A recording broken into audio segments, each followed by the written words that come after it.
Hello guys! Today I will introduce to you my dear family through clay art. By the way, I'm Michelle, the only child of my parents, Shirley and Miguel Flamiano. I live with my mom since my dad is an OFW in Australia.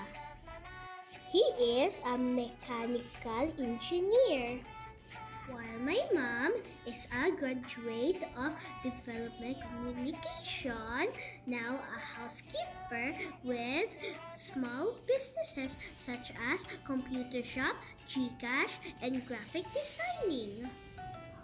Mahal ko ang pamilya ko dahil biyaya sila ng Diyos.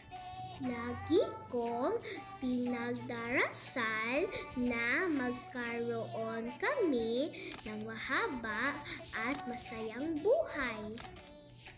Madamo gid nga salamat mami kag tatay sa suporta kag pagpalangga niyo sa akon. I love you po. God bless us.